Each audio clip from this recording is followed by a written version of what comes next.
Welcome to the ATP Project. You're with your hosts Matt, Steve, Elizma, and Jeff. How you going, guys? Good. Right. So the social distancing happening. Hello over there. I know, right? How's it going? Today we've got an interesting podcast. Sorry, I didn't on answer. my old girlfriend, Eczema. She's What? my ex.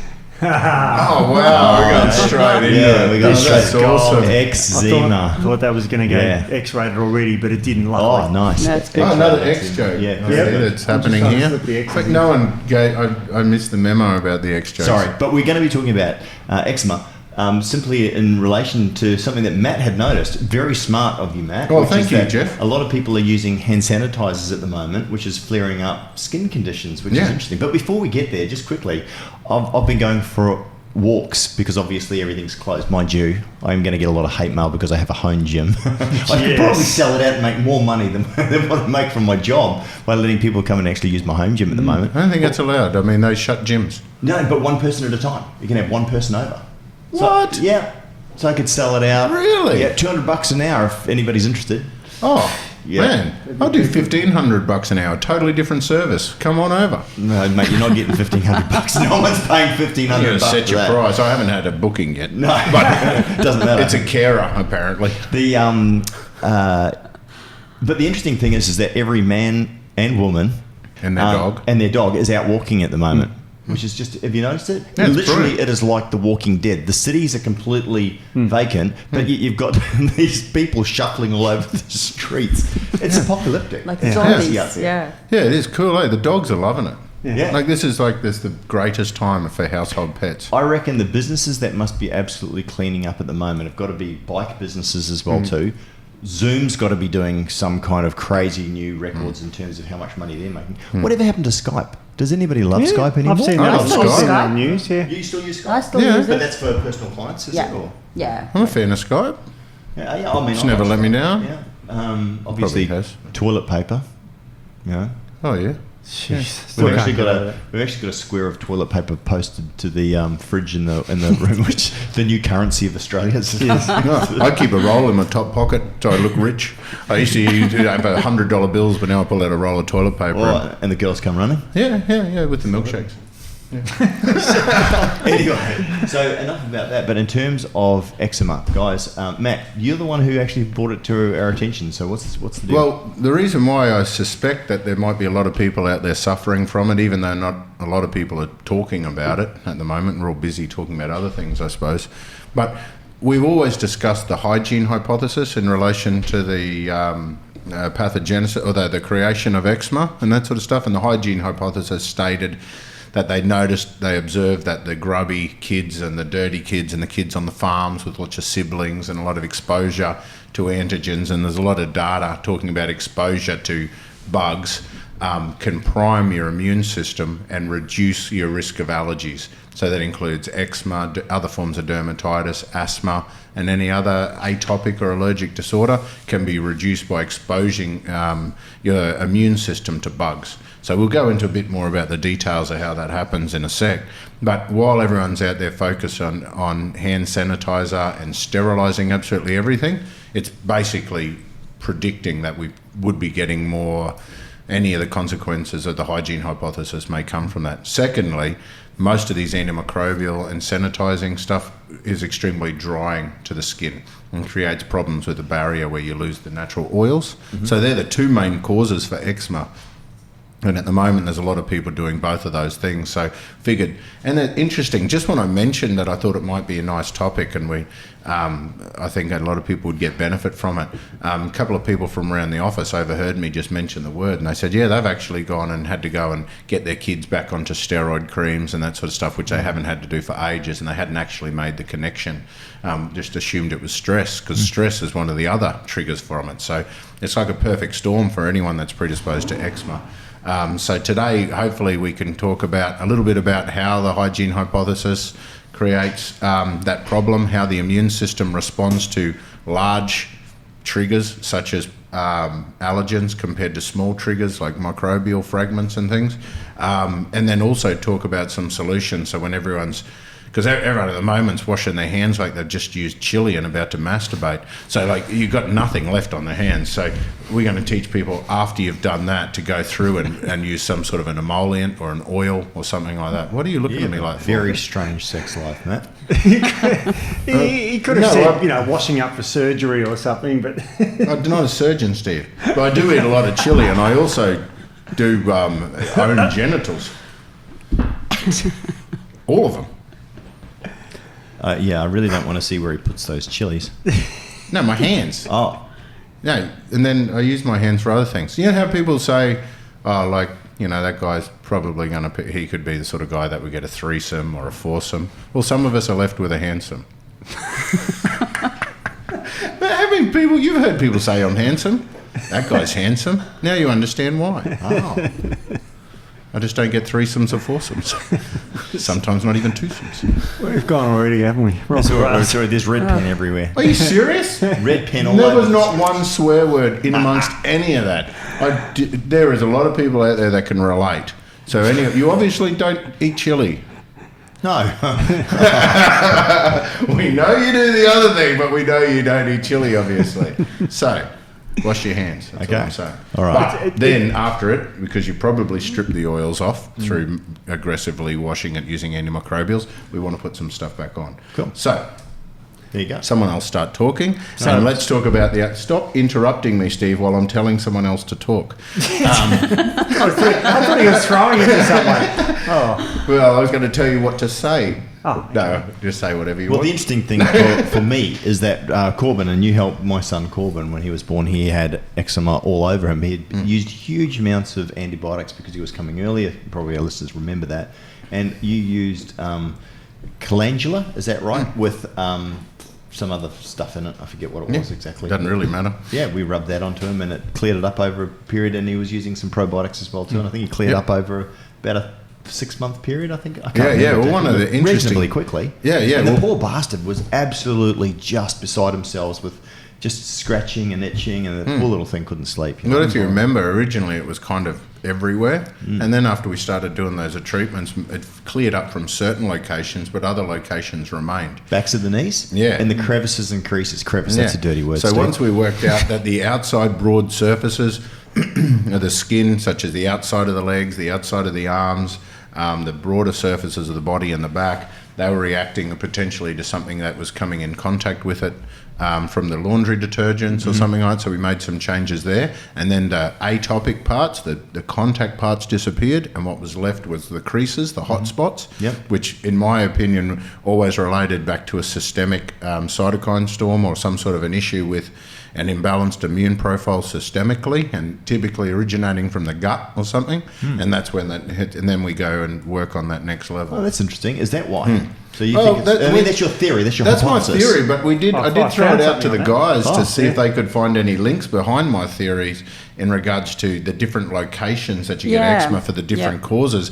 And independently, this is what I love about the prep for the podcast, all four of us will independently do some research and very rarely get a chance. That's part of it. That's the independent research from your side. The rest of us will also read lots of stuff and prep that way and create a whole mountain of information, but all totally different. So when we sit in the podcast, we have an open, genuine discussion. Well, for most of the things that I like to take in is rumour, innuendo, general consensus, because that's what the conspiracy facts, because that's what the general population is listening to. So I like to be able to not go down and study too much, because otherwise then I become opinionated on a certain route, if that makes sense. Whereas I can talk to you three guys that have independently researched this information, which is kind of a bit different. So, So what's your theory on that? Are you going to shoot him down in flames, or are you going to support he's that? actually correct. And it's to do with the moisture in the crevices and cracks, stimulating the growth of Staph aureus. Crack's a dirty word too. Yeah, and the Staph aureus, of course, leads to a T helper 1 immune type reaction, and that's why you get different reactions in the crevice. And when you're an infant, you get them on the exterior because you don't have much Staph aureus then. So it's the growth of this Staph aureus. Now, Staph aureus is golden staph. You might have heard of that, and it becomes. There's a lot of different ones. It's not There all. are. It's not all like the golden staph that will kill you and stuff. No, or- the golden staph that will kill you is in about 27% of people's skin. You've got to remember the Staph aureus that will kill you will only kill you if it gets inside your body. And if you do get, you can get with eczema, unfortunately, a barrier breakdown, and you can get translocation of very small viruses into the body, and it can be fatal. So there's one type of unfortunate eczema in infants that can be fatal. Really? And it's got a very fatal name too. What's it called? Eczema coxsackium. Wow. Yeah. You're not making fun of this Not- cocksucking bit, are you, Steve? It's caused by the Coxsackie virus, Right. and it's eczema coxsackium. I've got a Well, photo it's not here. funny if it's really serious. No, No. it's It's really- taking the joy out of and- the and cocksucky virus. Oh, wow. that we- No, Steve, that's- that can be fatal, and as just showing the camera here jeez. for those who are listening, because these little red spots, and that's the ones you've got to be very cautious of in babies. Like, and Elizma will be able to tell you, but about 20 to 30% of infants get eczema. It's very common. Yeah. Yes. But Yeah. when you get this spotty one and it's on the feet and this sort of stuff, this is what you got to be very careful of. Almost Very sounds rare. like a meningococcal sort of in a way. Is it in any way related to that, Steve? Not or- meningococcal, but meningococcal is caused by two things, viruses or bacteria. And Right. in that case, meningococcal bacteria is worse than the viral effects of it. I did not know that eczema could actually kill. I did not know. Well, it's sort of like everyone thinks it's just a rash, it'll go away. In 99% of cases it will, but in some, because you get a breakdown of the skin so much that a simple virus like the Coxsackie A or B can get in, and that can be fatal. Wow. So Terrible. it's one of those things that we got to look at the skin as like the tip of the iceberg, literally. So it's only what you can see. What's happening beneath the surface could be significantly worse. Or so what I'm saying is dermatitis. All these different dermatitises are usually a symptom of some sort of dysfunction through the body. So we don't just manage the symptom by just Yeah. rubbing stuff. We've got to try to get to the cause and understand what the hell's going on. But also, Steve, I just touched on a very important point. With children, anytime you see these little red spots or purple spots or what we call purpura or anything like that, don't mess around. Don't assume it's an allergic reaction necessarily, because like you said, it could be meningitis. It could be one of these other severe viruses that have a symptom of the red dots as a part of a more systemic illness. So don't muck around if you ever see red dots and little rash. That looks like a rash, but they're often busted blood vessels under the skin. Really quick, I don't understand the difference between meningococcal and meningitis. Is it what? Itis is inflammation. Right. Yeah. Cockle, Steve knows all about. Yeah. Well, meninges is the thing that covers the brain. Right. And that becomes inflamed. Right. And inflammation can be caused by a bacteria or virus. The bacterial one is vastly worse. Right. So it can cause it's usually fatal, in fact, treated with massive antibiotics. The viral one is less severe, but, not treated with antibiotics. And Elizma, with eczema, I mean, you would treat a lot of kids with eczema, would you? Absolutely. And you made a very important point, well, both of you, that With the in terms locations? of the locations, right? Because we have to look at the skin as its own microbiome, just like what we look at the gut in terms of the microbiome. And so, again, on the different parts of the skin, you'll have different kind of species of bacteria that grows there. So on dry parts of the skin, like the arms and the legs and the and all of that, you'll get more of like your actinobacteria, firmicutes, bacteroides, and proteobacterial species growing. And then on the moist areas, like Steve pointed out, you'll have your Staph aureus and also Corynebacteria, I believe. And then where there's sebaceous glands, which is like oil glands, so that's the hair and possibly maybe even the face, if you've with a lot Armpits of and groin armpits, and all of that yeah. kind of places. There you'll have more the propionibacterial species. So depending on where you get eczema, may kind of give you an indication of which species is out of whack or overgrowing or anything like that. And of course, we, when we give birth, when women give birth, we transmit. Sexist. Okay, when people give birth, You're a freak, Elizabeth. What sort of... That's just... how can I do that? Sexism goes both ways, we Sexist transfer these bacterial species to the baby, right? And so this is kind of like where it becomes really important, like whether women take antibiotics during pregnancy or probiotics. And this is where a lot of the studies have come out, in that women who take probiotics in the third trimester of pregnancy significantly reduces the risk of their babies developing eczema. And of course, the other one was true as well, like women who had to take antibiotics for whatever reason, their babies seem to be more prone to developing things like eczema as well.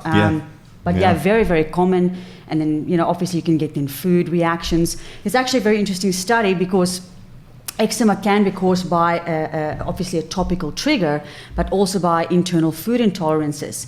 And one of the bacteria that actually, well, there's actually two, but one of them that actually protects us against developing food allergies is actually Clostridia bacteria. But I'm talking about the, not the pathogenic Clostridia bacteria, but the unharmful Clostridia bacteria. Where do we get that from? Should be inside you now. You need diversity. It's part of your What happens if you don't have microbe. it? Or if you've got an imbalance, where would you get it from? Typically, it comes from the environment, which is why it's inside you. So you get it from the dirt, you get it off the outside of your foods, typically on your hands and that sort of stuff. It's linked in with diarrheas, if it's in the bad ones, if it's overgrown, autoimmunity and that sort of stuff as well. It's quite common. Typically what happens is the other commensal bugs will be destroyed through antibiotic use, or never were there in the first place, and that'll allow that commensal to grow. I tell you something interesting for some of the listeners that are out there. They might be hearing us starting off talking about hygiene hypothesis, saying we're all using too much not using too much, but the eczema can get worse if you use antimicrobial soaps and hand sanitizers, and if we use too much sterilizing and bleaches and whatever. But we've just listed off why we get eczema in different regions associated with different microbes. Logically, then we would be thinking, well, if we sterilize the skin, we're not going to get it, because the wet stuff's the staph, and the outside's something else. I've already forgot its name, which most of the listeners already would have as well. You know what I mean? So, but they're hearing that we've got microbes living all over our skin, and they flare up eczema in different regions. So we should clarify a little bit more about how the immune system works regarding mucosal immunity, and then also our cutaneous immunity and that sort of stuff. So, how do we do that, Steve? We got. You'll use a lot of complex words, so let me pre-frame it that we talk about the immune system being like a seesaw. This is a very simplified version, where the seesaw's split between stuff that are small things that you can engulf and remove, which is microbes, and we have an anti-infectious defense, and then large things like allergens, chemicals and parasites or whatever are too big to be engulfed and removed, and our body has to induce a chemical attack to trigger flushing reactions. And flushing includes itching, scratching, loose stools, mucus, wheezing, and all those sort of things systemically. So the immune system split between the two, where one side kills infections, the other side flushes away allergies.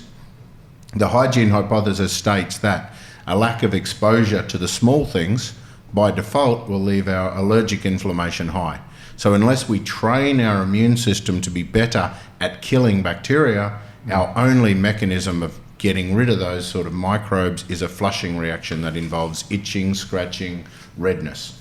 Children are born, we're all born, they're not just children. Anyway, Long time ago for me. Anyway, when we are all born, and when we're pregnant, if we choose to be Elizma, when we're pregnant, our allergic inflammation goes high, our flushing reaction goes high, and our antimicrobial defense goes down to protect the baby, which is only half yours. So that side goes down and the other allergic side goes up, which is why pregnant women are more predisposed to eczemas and rashes and asthma and flare-ups of those sort of things.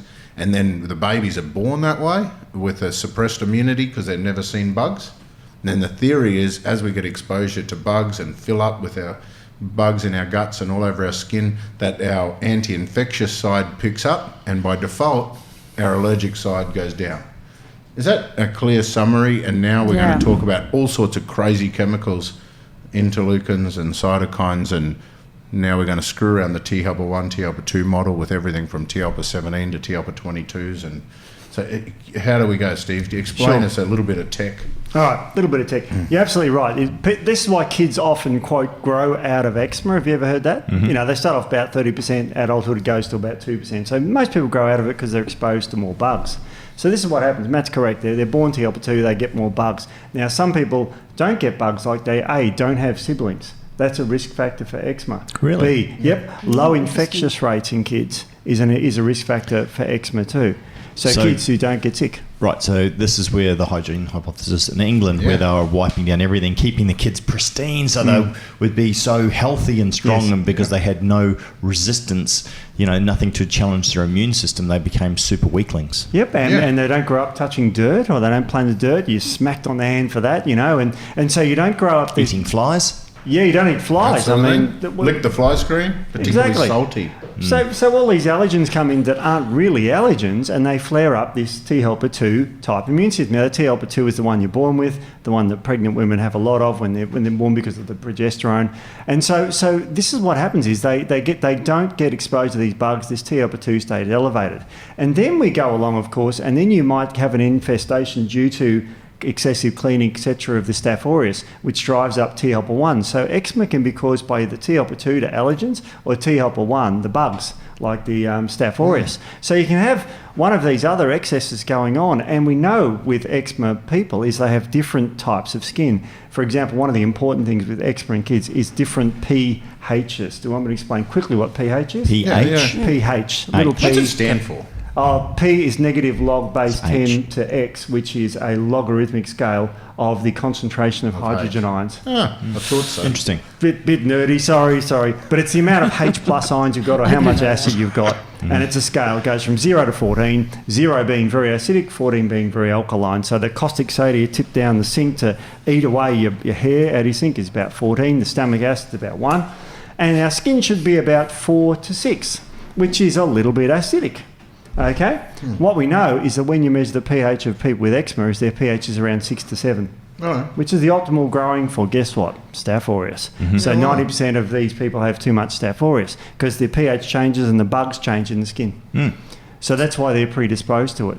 So, and of course, let's say we wash our hands with, say, soap, which has a pH of 10, and it stays alkaline for 90 minutes. Because they're all detergents, a lot of them are alkaline, aren't they? A lot of detergents are alkaline. In fact, that slippery sensation when you get to soap and detergents is very alkaline, and that's an alkalinity.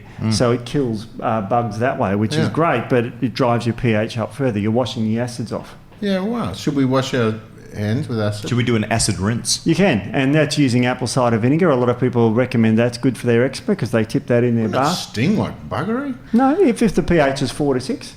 One of the common chemicals you add to pools as a chemist is you put hydrochloric acid in the pool to reduce the pH of the pool to around 7. So there's lots of ways you can drop the pH because your skin is 4 to 6. It should be 4 to 6. Seriously, man, with eczema, you get cracked up skin and stuff. That acid is going to sting like buggery. Not if it's 4 to 6. But if it's like... What's a lemon? Oh, about 2. Yeah, I was going to say, that's like... Yeah, that might sting a bit. Yeah. But you squeeze a bit of lemon into, some water, it's fine. You brought up an interesting point, Steve, that I didn't even think about until you kind of mentioned it, about the soap and the pH levels and things like that. It made me think I was doing research actually on something completely unrelated, on biological detergents. And I thought, well, I'm going to assume that kind of will work the same way on the skin. Like when you have a detergent, which is your soap, so that's your lauryl sulfates and stuff like that. I mean, inside the body, they have the ability, and this is how they work, is to break down fats. Yes. Right? So that will essentially, soaps and things like that that contains these detergents will break down the fatty protective layer on the skin and potentially, that barrier that we're talking about. I don't know how much that would have a role to play in bugs getting through, but certainly something to consider, and probably why it dries the skin out also so much as well. And some of those barrier things are not so much that they go in and dry things, but they don't have that protective layer to stop the moisture loss. Technically moisturisers don't moisturise. No. They stop moisture loss, by creating that barrier. So there's a lot of things they do. Even olive oil, for example, I was looking at olive oil because one of my favourite remedies, and this is a trick that you can do at home now rather than rushing out and buying hoarding moisturiser, like we did with all the other stuff. Olive oil and honey 50-50. It was one of my old favourite ones because the honey sterilises the bugs and the olive oil was nice and soothing. But olive oil data on olive oil by itself shows that it definitely helps moisturise and everything like that, but it doesn't create a barrier and stop further moisture loss. And over time can actually contribute to drying, So it's quite interesting. There's no real... We said it before, Elizma, one of the other reasons why we love doing independent research, because we know there's no one right answer. That's right. The discussion covers more of the people that fall outside of what the standard treatment is, Yeah, well, that's, I guess, because there's so many variations within it. Eczema, I mean, as you said, with the different types of bugs that live on the skin in the different areas. I mean, you're looking at different And the big problem is we have commensal bugs, just like we talk about our gut, and we have a coating of bugs through our gut. We're supposed to have exactly the same thing on our skin, and they create a process known as competitive exclusion, which basically means if they're already there, it makes it harder for other things to land. Yeah. So that's like... We talk about that all the time with the guts and with dysbiosis, where we've got an overgrowth and we've got too many bugs and that sort of stuff, things go crazy. But if you've got a deficiency, you're predisposed to more infections and everything as well. So if we sterilise everything, we've got to work out how to kind of restore that bio barrier on our skin to protect from Staph aureus. You know where Staph aureus lives, and this is another thing, when everyone's sterilising their skin, and I don't know whether we should tell people this, don't go using the heavy chemicals for this. But staph often lives just inside the nostrils and just inside the date. Mark-ons. And so with kids, that rub their nose and then scratch or pick their bum and scratch, they can get the Staph aureus just everywhere. It's disgusting. It kind of is, but it happens. It happens. Yeah. Kids do. I remember you spoke about somebody who had really bad acne one time, and you basically said to them, stop picking your ass and wiping your face. And they were boils. so offended. Yeah. It's like, no, I'm not trying to offend you. This is how it happens. Yeah, and boils and carbuncles and those sort of things commonly linked in with staph. But the way I likened it, that as the layperson that could understand that, is the garden. If you go through and sterilise the entire garden, you're just left with soil. If you don't go back and actually populate it with grass and flowers and plants that you want, the weeds are going to come in and they're going to get out of control. So you can't have a sterilised skin. Something has to be living there. Yeah, and while you're talking about that fits in perfectly with what Steve-O was saying, with how sometimes it's the T-alpha-2 dominance and sometimes it's T-alpha-1. So just imagine you did that. You sterilised it all. You cleaned everything out. You weeded everything and made bare soil. And then the weeds came back. Well, the weeds are those infections then that can then aggravate through and make the eczema bad again. That's why. So you can have it from two different kinds. You can have it from an absence of plants, or you can have it from an overgrowth of weeds. Now, while we're talking about the overgrowth of weeds, this is where the data on probiotics are a bit dodgy. Because if you've got a deficiency of bugs and you use probiotics, it may work, which is why the probiotics are quite good with children. If you've got an overgrowth of weeds, then using probiotics is like throwing grass seeds at those weeds and expecting them to just get up and leave. It ain't going to happen. And that's where the combination of sterilising the weed that's triggering the reaction and then replenishing the surface with good bugs to stop it from coming back again is the key. Yeah, it's funny. At home, I've got a natural weed killer that I go around and spray them. I think it's got cinnamon and some other things in there. It works really well. But it's the same thing as well too. Is if you go out and just go, right, I'm going to spray everything with herbicide. Your grass is gone, all your plants are dead. Sure, you might kill the weed for now, but what's going to come back? The grass isn't just going to come back unless you actually plant the seed. What I was going to ask is that obviously if the skin is a reflection of, in some ways, of obviously what's inside, like your gut and all the rest of it. So using things like polyphenols and things like that to kill off the bad stuff, which is obviously going to help your skin. Could you also use polyphenols topically as well too? Could you create a moisturiser with a polyphenol modbiotic compound? Absolutely. Absolutely. Because what's cool about it, there's a lot of... there's heaps of data on this sort of stuff, but the problem is, is these people, if they're highly allergic, they can be more allergic to natural compounds, and sometimes in someone that's highly allergic, they start reacting to everything, like salicylates and everything like that, and you go get like a plant that's full of aspirin-like compounds, and that makes it all worse. So it's a little bit tricky to work that out. But some of the polyphenols that have been found in plants, so mulberry leaf, lowcat leaf, Areobotia japonica, I don't know how to say the common name, but the botanical name is okay, and guava leaves as well. And they've all contained these polyphenols that have been used topically to make creams. Interestingly, they all work as phosphodiesterase 4 inhibitors as well, which is the new class of drugs that they're looking at making for topical treatment of eczema. So there's a couple of polyphenol herbs that do it, and they do it. The cool thing about it is they have those antimicrobial actions, but they also have a modbiotic action where they can support the growth of a good healthy colony across the skin, as opposed to just sterilising like chlorines or something else. You know? Yeah, because and again, if you're feeding the good bacteria that's on your skin again, and you're helping to sort of win the battle by taking out some of the bad stuff, then you're going to get a nice balance on your skin where those bugs then are going to stop any of those, as you say, competitive exclusion. They're going to fight off any more infections coming back. And you said it yourself, Jeff, too. Like, you actually used the perfect analogy when you're talking about the garden. No, that's fine. That's a little compliment you get every once in a while. But when talking about the garden, because it might not just be a good analogy, it might also be a decent solution. Because when we're talking about the hygiene hypothesis, we're talking about people with pets, people that play in the dirt. Your dirty kids have less eczema than the clean kids, all that sort of stuff. Dirt, like actually playing in the garden, building a garden you just used as an analogy might be one of the solutions. Elizma, you want to tell us what the hell we get out of that? Well, of course, we are talking a little bit about the hygiene hypothesis, and the soil bacteria is obviously a really, really important thing to discuss.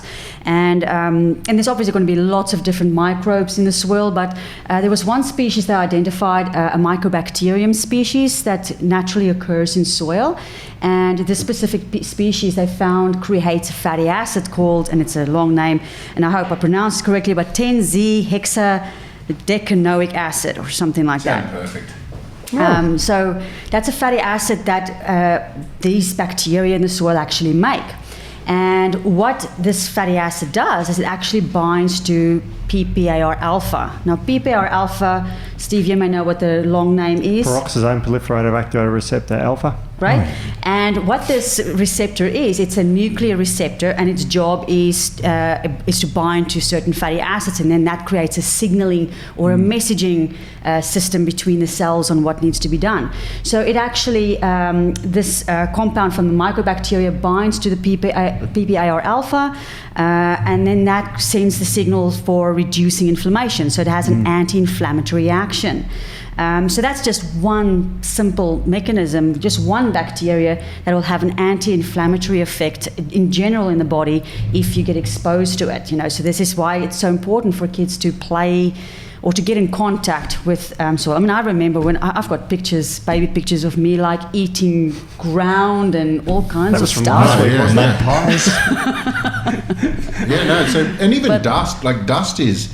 Like the dust in your house that gathers on stuff, that's when they analyse what dust actually is. It's mainly dead bacteria, skin cells, and all that sort of stuff. I heard it was skin cells. And they challenge your immune system all the time. So the cool thing is your immune system can't afford to wait to see if it's a dead bug or a live bug. Yeah. It picks up on certain antigen triggers to say there's bugs here.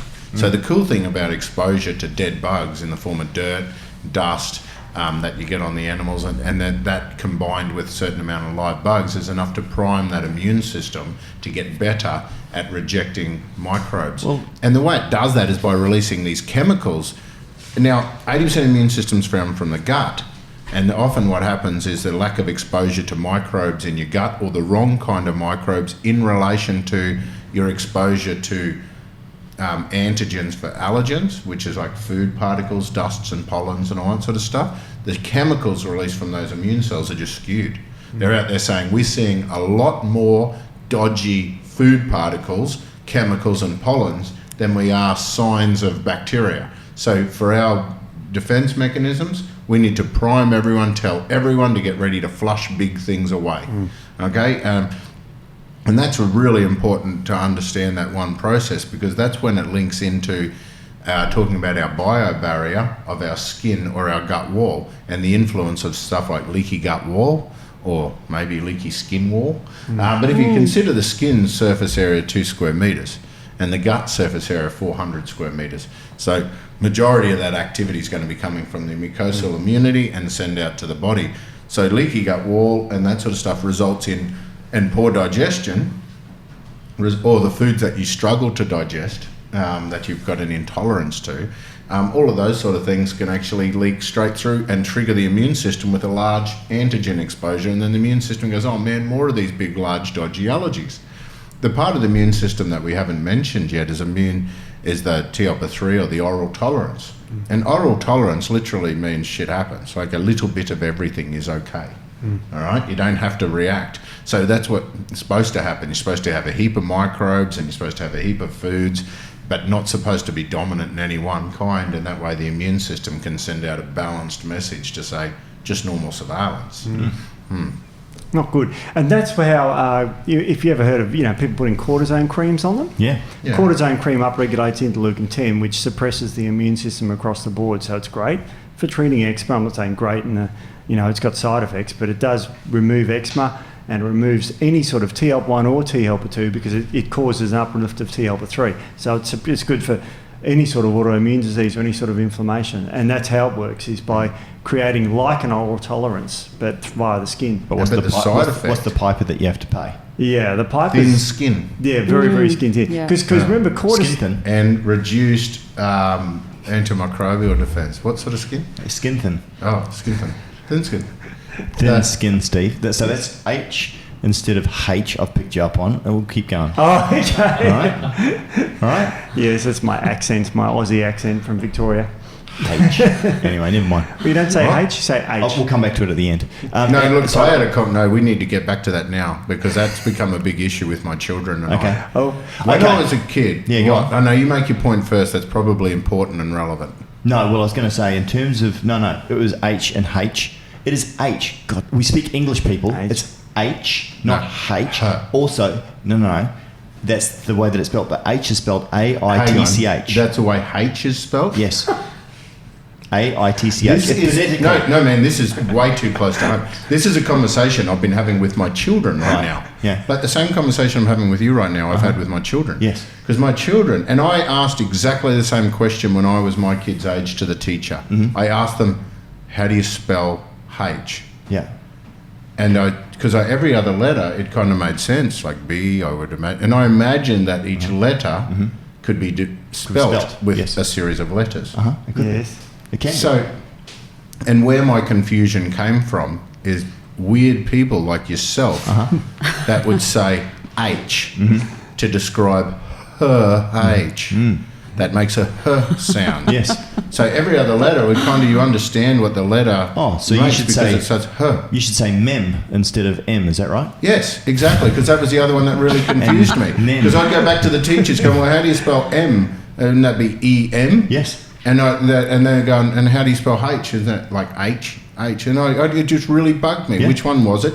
And the way I could tell which one it was is how the bloody hell do you spell it? And it took me a while to realise that letters are used to spell other things as opposed to spelling letters with letters. That's right. Oh, mackerel. So anyway, this is what Matt and I, we grapple with these things. It's like the toilet roll going on the wrong way. Well, it's a wrong way. Kill some people. That's not a grappling thing. That's You just put the there's lid a right over. way Matt, and a wrong way. You went back to the patent office that actually shows the paper, and this Goes is away case from the closed. wall. No more argument. The paper goes on the outside, not towards the wall. yeah, If yeah. you put it towards the wall, Yeah, seriously, you are so wrong, and I can't tell you what I'd like you to do to yourself because it's illegal. Yeah. But you should. And I thought general relativity was difficult when I was studying that in physics. Yeah. This is it's how to spell H. And the other How do thing you is spell H? and the We other need to thing, do a podcast on that. We need a poll. and the other thing, while we're at it, is people that don't learn how to go right over to the left and actually go into over the lines where you can park and then turn the left cars rather again. than turn from the frickin' middle of the road. Jeff doesn't do well with road rage. Oh, no. Some days it just don't- ruins your day. No, I don't do well with idiots. Oh, no. Yeah, that's all it is. Yeah. So please, No, but it's true, learn how to Steve. drive. Okay, Steve, we Yes. both Learn how to put on your toilet roll. pickup trucks, utility. Yes, we do. We Yeah. utes, we drive, and we tow boats. Yes. Do we need to go to the other side of the road to turn a corner? Or are we quite it's capable called- of turning a corner within a reasonable period, even with a long car and a ute? You can do it within a reasonable period. The truckies do it. They call it lane sharing, which is Yeah, where but they we're not turn talking left. trucks. we We're don't do talking that. about that stupid woman in the Barina. Oh yeah, I know. And the 1-2-1. It's terrible. Yeah. They swing out. You don't need to do that. No, and that's it. You're going along and you're overtaking on the inside because they're turning right, and all of a sudden they're about to smash into you. Yeah. It's like you should not have a license. Exactly. What are they thinking? Anyway, They're not thinking. That's the problem. so back to the point, Steve. Yeah, So it's cortisone. It's H. It's H, is it? Yeah. So H. No, No. H. No. you guys are getting bingo this out. I think you're H. wrong, Jeff. I'm right. All right. No, I think you're wrong. Any H. English majors, Yeah. anyone would like to write in to settle it, just as we have the science is settled on toilet paper, Well, look, right? My It's on the issue, outside, my reference the is science Sesame Street. On Sesame Street, they said H. They said H. No, they said H. That's right. And It's I H. always said H. No. Because I'm smart. No, Sesame Street is right. Yeah. Anyway, Sesame Street's right with a H. it's H. Oh, I don't know. This might be like one of those UK America things. No, it's not. It's not tomato and tomato. It's not. It's No H. one says tomato. Like that's the Americans stupidest do. thing. So Patata. you spell H Who without says a letter patata H? and tomato? No one says that. I don't know. People that are smarter. I don't know. Patata, you ask me. So cortisol cortisol is our stress hormone. We all know. Cortisone is What the the hell are you drug we talking use. about? Oh, eczema. That's right. We're back on track. Sorry. Oh, nerd alert.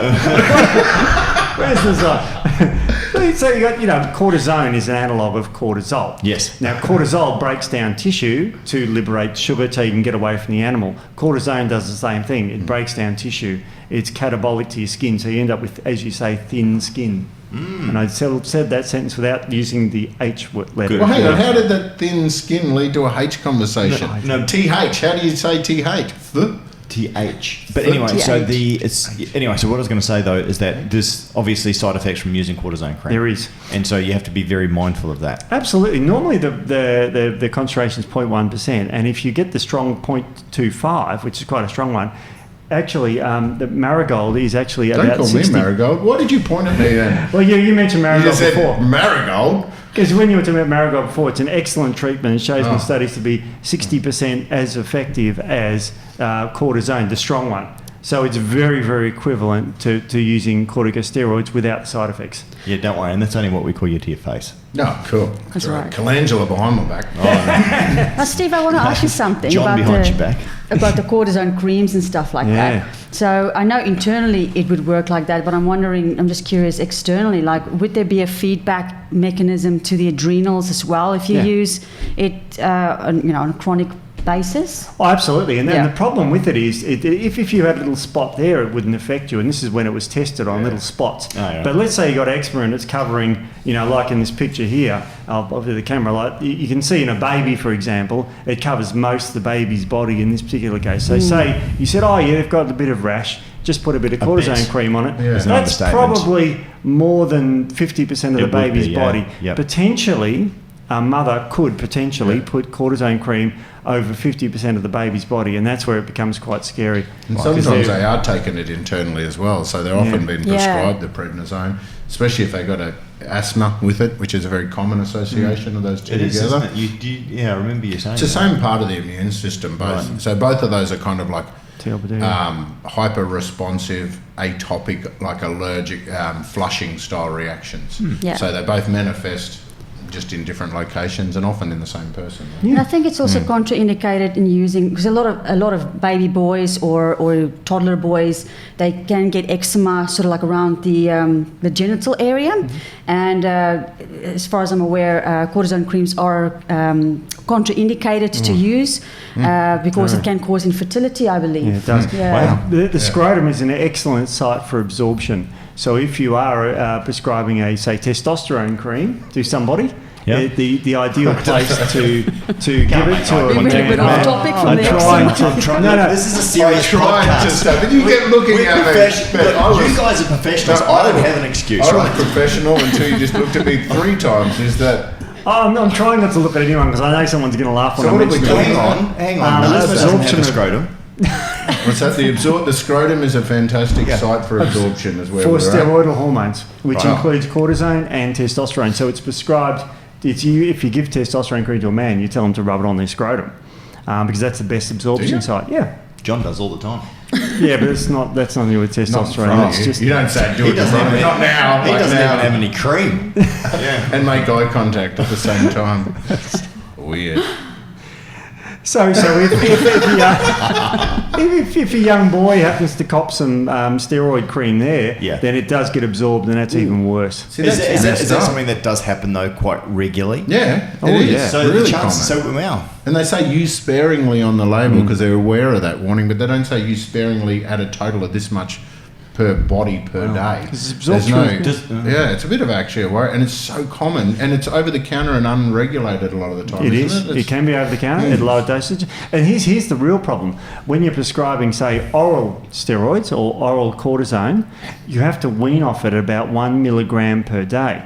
Now, that's well known in the medical fraternity. So if you're giving someone, say, 50 milligrams for an acute flare-up of bowel disorder, you wean them off at 1 milligram a day or 5 milligrams a week is the standard thing. If you give someone cream that's absorbed throughout the body and you just stop the cream, that can be extremely dangerous and can cause, hypocortisolism, which can cause death. Right. So it's Just that rebound, obviously. Yeah, just giving them Shuts cortisone down. cream every day. Oh, you better stop that. Okay. And even with the other drugs, we do it in the morning Yep. and avoid it at night, so it fits in with our normal rhythms You and don't that sort of hear stuff. any of this sort of No, stuff. of And course again, this not. is where the Managing it to the tip of the iceberg, well, the aren't you? interaction between, obviously Western medicine and our understanding of the body and naturopathy. So, these two things have got to get together more. Absolutely. Yeah. So, if someone's got eczema because they've been using hand sanitizer, they're drying out and all the rest of it, what's your advice to them, guys? After you do it, so the pH stuff's important. It's going to extremely alkalize the skin by using a lot of those hand sanitizers. Creates a lot of that dryness, but you basically need to create a barrier.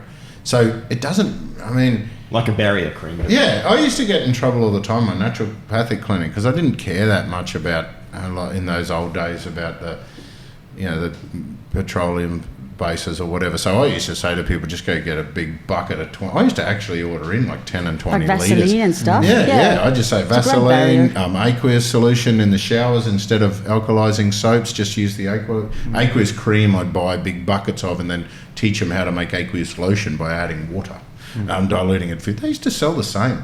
Aqueous cream and aqueous lotion used to cost the same, and the difference between them is aqueous cream is 50% extra water added to make it into a lotion. So buy the big bucket and then tell people how to dilute it. But then use that in the shower instead of soaps and that sort of stuff. There's plenty of other natural shea butters or whatever that might be better alternatives. My original history with eczema all started with my grandfather because I was terrible. Asthma and eczema my whole life. And then I remember when I was a kid, my grandfather actually ran through a process with me, and I attributed most of my healing to come from the calendula flowers. So what happened is my grandfather and I created a garden. But we didn't just create, don't forget, it started by creating a garden. We were digging and in the dirt. So the healing process started before we even planted a bloody plant. And then what we did is we planted marigold flowers into this garden, our seeds, and then watched them grow. But we tended to that garden almost every day to keep them growing. Once they grew, we picked the flowers and then just mashed them in through Vaseline. And then they actually start to go black and ferment and all that, they're all rotten sort of stuff. But that was my magic cream that got rid of my eczema. And that was just basically marigold flowers mashed into Vaseline. And it was amazing. Maybe the process of creating the garden was just as therapeutic as the treatment. Yeah. And it may have been just creating that barrier. For people that are at home now and they've got the eczema and that sort of stuff, a really simple trick at home is 50% olive oil, 50% honey. That was my other one because the honey sterilises most of those bacteria, making hydrogen peroxide at the skin. Then the olive oil does the nice soothing. Coconut oil and that sort of stuff so you can get out of the showers. Because a lot of people are not just using hand sanitizers. Everyone's gone crazy. I'm going antimicrobial soaps, antimicrobial shampoos. We're doing antimicrobial face washes. Everyone is We don't need antimicrobial. No. Everyone's doing everything and they're washing so much with all of these antimicrobials that when you get out of the shower, you could just butter up with the same coconut oil that you might have in the cupboard for cooking. Other things that have been tested is even sunflower oils and olive oil. So a lot of these oily components, you can just start doing them without having to rush out. Do you have a favourite cream or anything that you used to tell people to do? Because you can buy these calendula creams and Yep. you got a paper here comparing calendula cream and olive oil where they're basically saying they worked much the same. Yeah. So then you could even get marigold flowers and infuse them into olive oil. That's These right. are the sort of cool stuff you can do at home with it. That's right. So I used to love calendula, but also chickweed was something that I used a lot, especially when there's itching. Like chickweed is very, very good if it's like an itchy type eczema. And because I've got a homeopathic background, I used to use things like homeopathic sulfur, Rustox, a few of those as well, which are very well indicated too. Yeah. So any of those kinds of things, I used to use. It's physically making that barrier, hey? As much as anything, it's just a matter of putting a barrier that stops the triggers coming in. Mainly, that will stop the immune system from having to do these constant flushing reactions. Absolutely. And mechanically, these hand sanitizers just damage that barrier. Even if it's not just the removing of the microbes, it can physically just be the damage of the barrier. Do you know what else it's doing? Yeah, what? Dropping the pH. Yeah, Oleic absolutely. acid is in olive oil. Myristicolic acid is in coconut oil. Yep. So what are all these things come? They're all acids. I'm going to put a vinaigrette on drop the myself. acid, That would be amazing. Drop some acid. Olive oil with a bit of vinegar Apple cider and that sort of vinegar. stuff. It's like a salad. If all else fails, find yourself a salad dressing. Whack it on. I mean, that's what Some we're garlic looking in for. there too. Vinegar. Yeah. Absolutely. And The that's vinegar's quite got a cool. pH of about 3, so that might sting a tad. Quick Maybe- question maybe. for you on honey. So Yes, the Jeff. Manuka Yes, honey. honey with the special compound. Normally don't do that in front of other people. Sweetie. Yes, Handy? I would do this, but I'm not allowed. You don't have to touch my lips. Don't even look at me when you do that to yourself. That was worse. Actually, I'm not allowed to touch myself anymore. The government's mandated it. You're not allowed to touch yourself. Is it the chili? I don't know. But anyway, just people, stop touching yourself. What do you mean I can't touch them? You can't touch your face. You can't. Why would I want to touch my face? I'm not touching Just it feels for you. normal. Huh? What? Sorry, we're talking about different things. What were you talking about? Not Say the little something. face, the big face. Oh, Manuka honey. what? Manuka. Yeah, Manuka honey is great. But what's the compound in there that they get really Propolis. excited about? Propolis? Yep. Propolis. Propolis. Well, how do you say it? Yeah, Propolis. propolis. Or propolis. I say I properly. prefer. I say Properly. propolis properly. How do you say it? I say propolis, but Can that's we just actually- stop for a moment and ask Elizma to say longevity again? Longevity? Yeah. Oh, you got it Yeah. right. Well done. What did I That's say? so good. Normally it's longevity. And I love it. Oh. Do I never say You say longevity? longevity. You South I said Africans are so longevity. cute. Longevity. Longevity. Really? Longevity. Oh, it's a common love thing. it. I think it's love great. it. I think it's fantastic. The Longevity. English language Oh, is maybe I did say that actually, now that I think about Superior it. to any other And language. I totally forgot how I said castle and in high castle the school other when I day. was almost failing it. I got 52 in high school for that, Oh, English. that's What are actually you quite talking understandable, about? You Steve. suck, Steve. All right, what are we talking Especially about? if you went at H. Oh, Yeah. We're talking about Manuka honey and Oh, yeah. propolis. Propolis. Yes, propolis. Yeah, whatever. Do you know what's cool about how they get the pollen off bees' feet? Hang on. They get little brushes on their hive. So as they walk in, they brush their feet and they collect the pollen. Oh, But this money that I'm spending for this expensive Manuka honey with Wow. the propolis, what's so special about the propolis? It's effective against Staph aureus, I believe. yes, it is. Yeah, one of the So very internally few. and externally. So is it worthwhile spending $30 for a tiny little tub of Manuka honey? Ooh, I don't know if it's that much, is it? We Well, used to yeah, it's buy freaking it. expensive. Very It depends expensive. on how many parts per million, I think, or whatever it is. I forget, Yeah. Right? You can get ones that are like 10, right up to like 120 or even higher. And it's got to at least be 15 higher to really be effective in terms of things What- like Staph aureus. and what things level like did you that. say, sorry? 15 plus or higher. Oh, That's because they do the yes. 5 plus, 10 Yeah, plus. yeah. And I know when I used to work in health food, you used to be able to get 30 plus, and then you couldn't get 30 plus because the bees were just not making it. I don't even know what's the highest level you can get these days. Oh, I think it was 120 the other day. Oh, that must be, yeah. So that's a different measurement Ah, that, okay. I'm using. Okay. I can't remember how the two equivalate. It's a bit like talking ounces and. I love it. I love milliliters. honey though. Like, Yeah. I mean, Yeah. in terms of It's got a lot of good stuff like that. It's also got kynurenic acid. Whoa. Yes. Kynurenic acid, which I can't remember. Man, we really do need So English to kynurenic class acid is the one associated with the tryptophan pathways Yeah. and Krebs cycle stuff, and also a lot of antimicrobial properties. But even without any of that, any of the other actives, when honey comes in contact, that much sugar comes in contact with the skin, it creates hydrogen peroxides and creates apoptosis in the tissue. So it burns the stuff. Wow. And that's how it sterilises a lot of things. Used in burns victims and other things like that. But it's just interesting. I mean, just to thinking if you're going to sterilise. start making your own. But with regards to hygiene and all the rest of it, I've heard numerous health professionals coming out and saying, guys, you don't have to go over the top. Washing your hands with warm water with soap is all that is required. And in fact, I think one person was even saying even just washing your hands with warm water is enough over 40 degrees. Man, So. while we're talking about water, I'm going to forget if I don't butt in and talk about it now. But this has spun me out. This is like a revelation just from this morning. When we're talking about the different locations that you get the eczema, one thing I used to notice that didn't fit the rule in my clinic was when people would get bizarre rashes around their wrists, around their hands, but also around their groin, and that wasn't linked in with Staph aureus. It was actually associated with exposure to nickel. Nickel is a metal that triggers a lot of eczema. It's what's in zips, it's often in jewellery, it's in buttons, it's in watches, and that sort of stuff, and it's a common one. But man, I just thought I'll just have a gander about maybe get a list of places that we'll find nickel.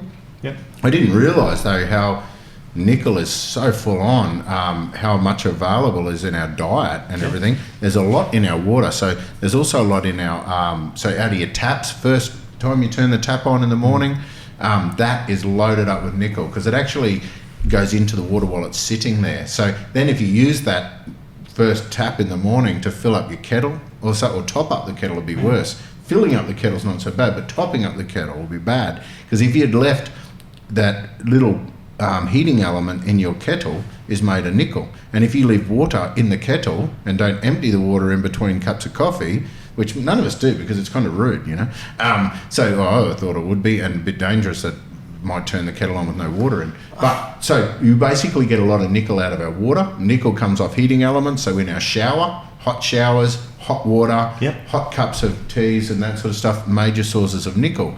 It's also in legumes, it's also in nuts, it's in chocolate, it's in heaps of foods. A friend of mine had an allergy to nickel with her necklace, actually, and it used to create a rash, and she didn't work it out for ages. What's wild about the link that I discovered this morning, because I knew there was a link with nickel and eczema, it's worse if it's got chromium or chrome mixed in with it, which makes it more resistant. So they add, now nickel's often worked with chrome to actually make zips and everything last longer. It makes it less reactive to water by mixing. So most of these things are nickel and chrome combos, which are even worse. But there's so much nickel coming in through our food as well. There's a big link between flushing reactions systemically and nickel. Irritable bowel syndrome, they believe, has a big link to nickel as well. And there's even a big link with endometriosis. So the nickel, you can actually go and Google like low nickel diets and everything like that. I did not realise the abundance of this particular metal that's coming through our foods, and we're also getting so much exposure, and it's in everything. So look at that. If you're one of those people that reacts to jewelry, watches, metal, zips, coins, and even sensitive to the smells and that sort of stuff of the coins and everything like that. So they're all signs of someone that might be sensitive to nickel and might want to reduce your nickel exposure. But there's some crazy data on it, I had no idea that nickel was so prevalent and also so full on for triggering an allergic reaction or a flushing reaction was probably a better way to describe it.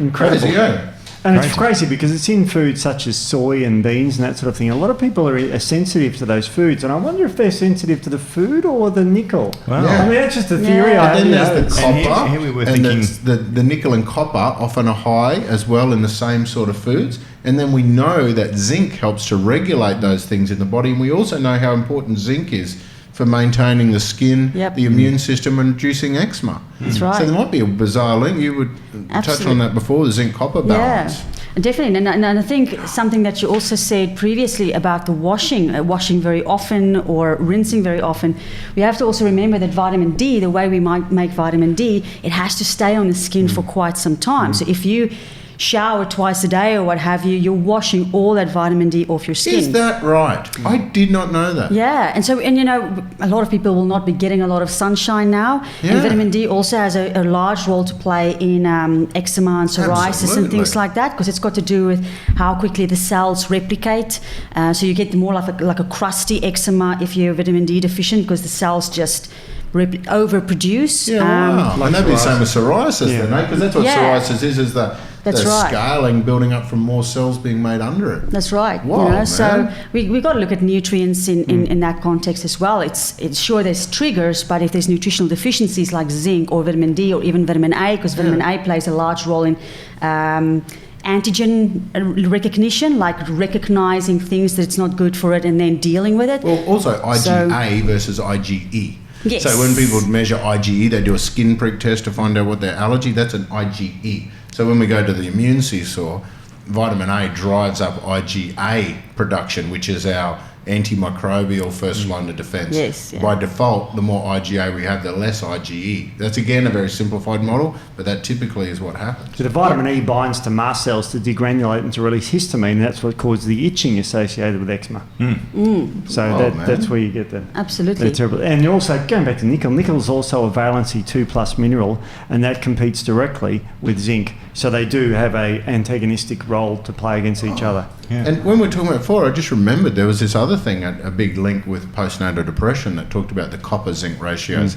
Because typically what happens during pregnancy, we deplete our zinc, we use a lot of zinc, but we can accumulate more coppers and that sort of stuff as well. But we also know that those same people are predisposed to eczema.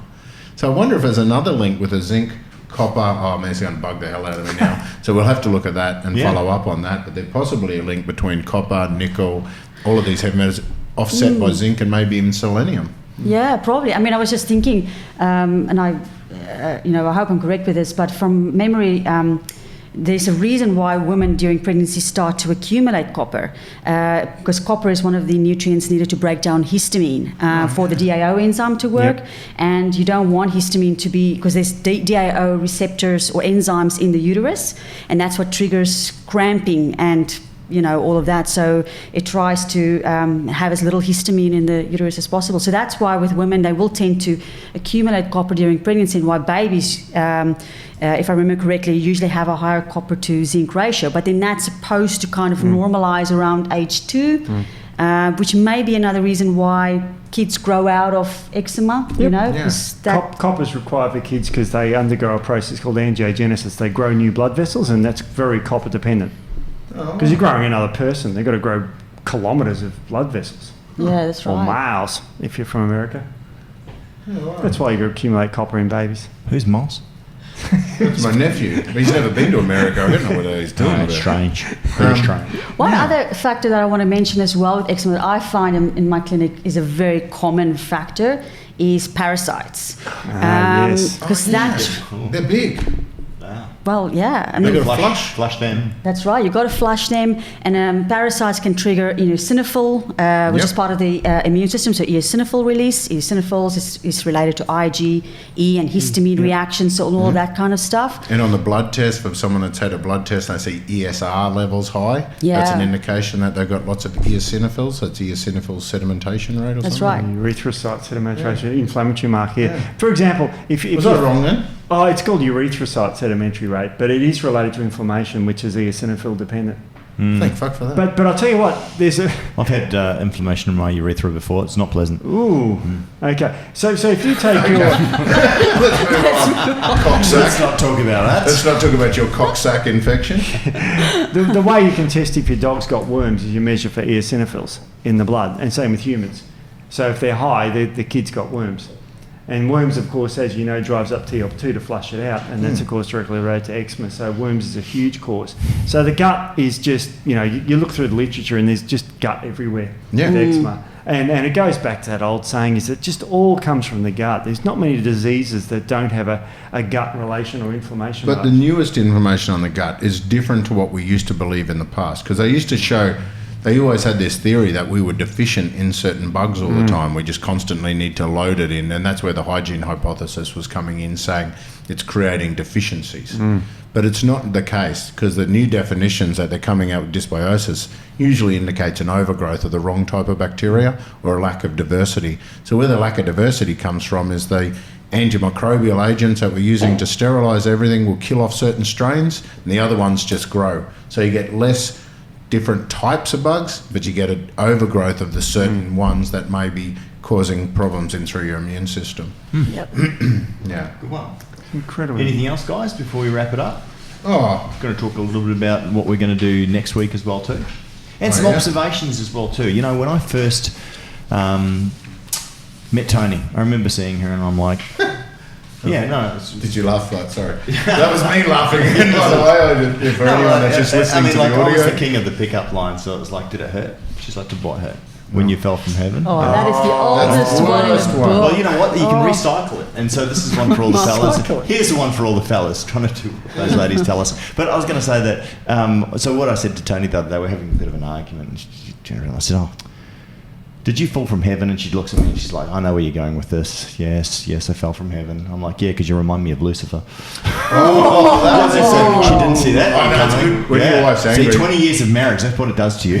So this is just while a lot of people are doing quarantine and that sort of stuff. Pitchfork, by the way. There's probably a lot of arguments going on right yes. now. So something that you can really relish during quarantine is silent treatment.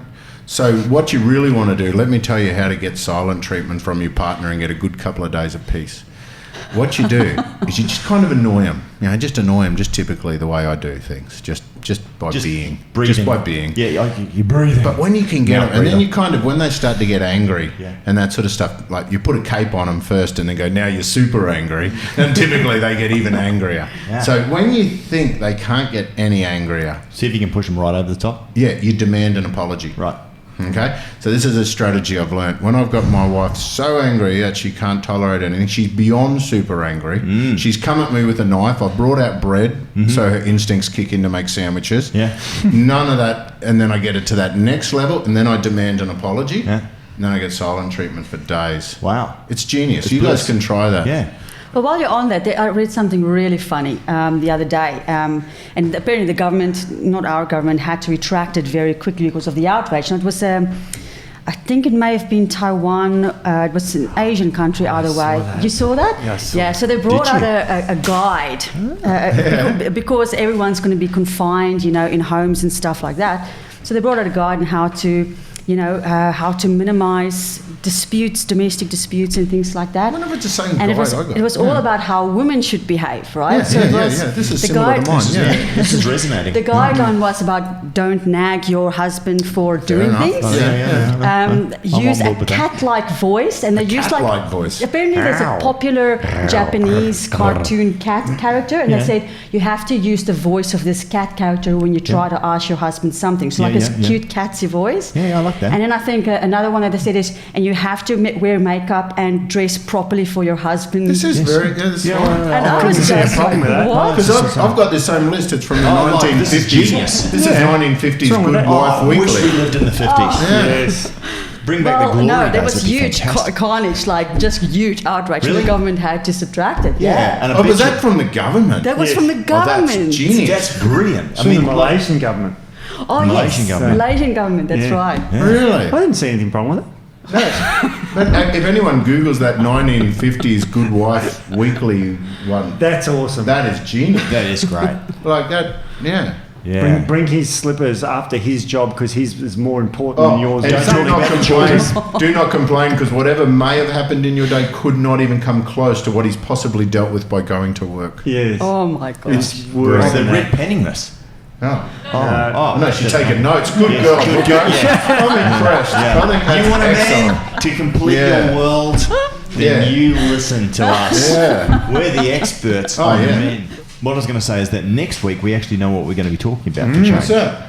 5G. Now, G, what's really interesting is that there is a huge amount of groundswell here from people becoming extremely concerned about the impacts. And from our preliminary understanding is that there hasn't been a lot of scientific research into 5G and the effect on the population. No. There are some countries that are having moratoriums on it to actually look at it. And I know that even with regards to the rollout here in Australia, is that they're actually citing that there may be carcinogenic properties. Now, we are going to do a full paper, and I'm looking forward to you guys It's already delving rolling into it out. and having a look. It's already out. What's interesting is that down south down near Byron Bay, they've actually already had a moratorium there as well too, where they have actually, and good on you, proud of the people, they were concerned, they've got together. Now, is there anything to it? Well, let's not jump the gun here.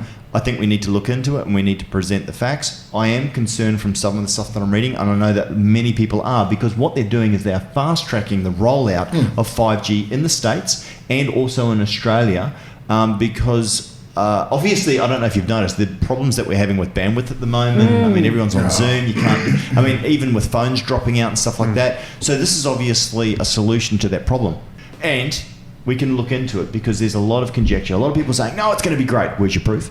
And a lot of people saying, "Oh, it's the end of the world." Okay, where's your proof? So let's come back next week and break it down and have a look at what is the pros and the cons, the benefits versus the risk, and what we need to know about 5G. We spoke about it because we are a little bit concerned about what you can do to protect yourself if you're living next to a 5G, antenna.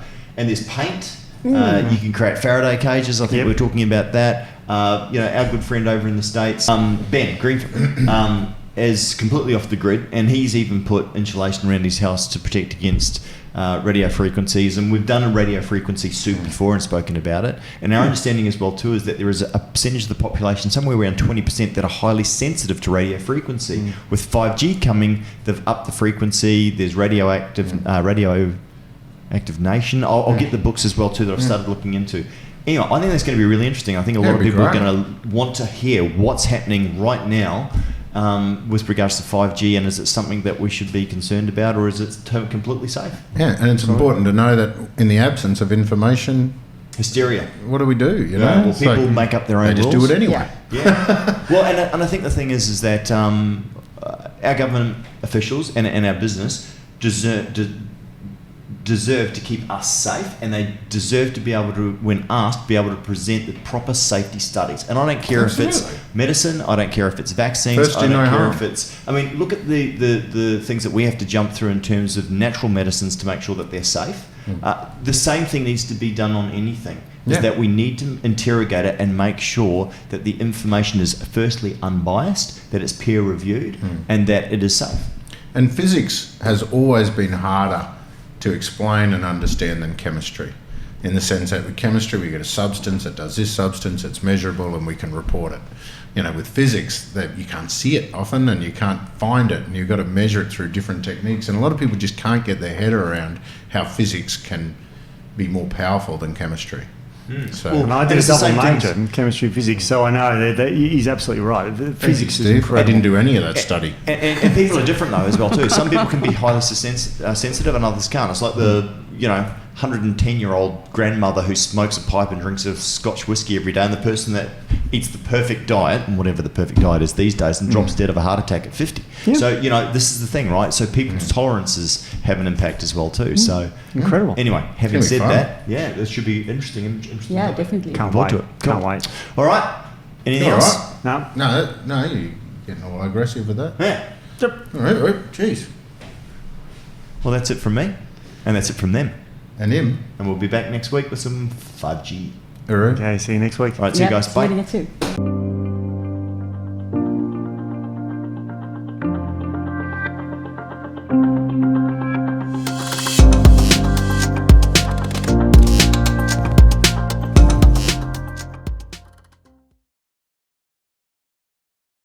Drop some acid. Yeah.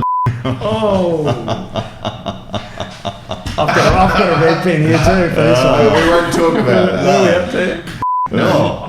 How do we backpedal out of this? I don't know. Maybe red pen it. I think it's just been red That's a red pen one, right there. Yeah. I tell you where else you can get a lot of nickel. Coins. John says all the time, I'll give you a nickel to tickle your pickle. Really? Yes. Don't do that. You've got all sorts of problems coming from that. I'm like, what? Sexist. What is it? You got to say it. I'm blowing, and you're like looking at me going, I'm blowing you a kiss, but there was a fruit fly. Like, it's like, sorry, cut that. But yeah, sorry, man. No.